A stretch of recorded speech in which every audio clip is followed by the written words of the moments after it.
Kung gusto mo na ikaw at ikaw lamang ang mamahalin niya habang buhay, malayo o malapit man kayong dalawa sa isa't isa, ay gawin mo itong ritual na ibabahagi ko sa inyo ngayon.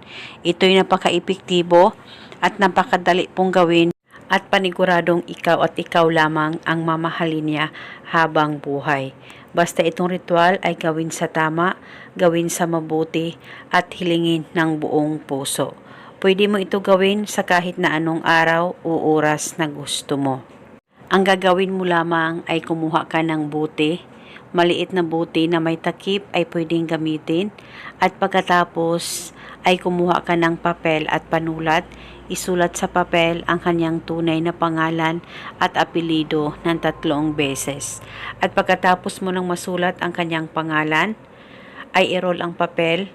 At pagkatapos, kumuha ka ng pula na pantali, pula na ribbon, pula na thread o pula na sinulid ay pwedeng gamitin. At talian mo lamang ang papel sa pula na pantali. At nang matalian mo na ito, ay ilagay itong papel sa loob ng bote na inihanda mo. At pagkatapos, maglagay ka ng kalahating suka. At nang malagay mo na ito, ay hawakan saglit ang bote.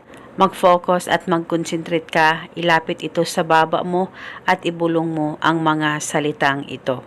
Pangalan at apelido, sa kapangyarihan nitong ritual, ako at ako lamang ang mamahalin mo habang buhay.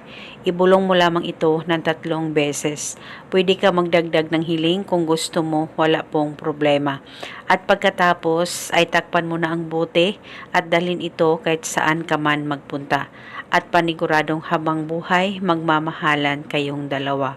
At pwede mo ito bulungan paminsan-minsan kung may time po kayo. At itago o dalhin itong ritual pang matagalan.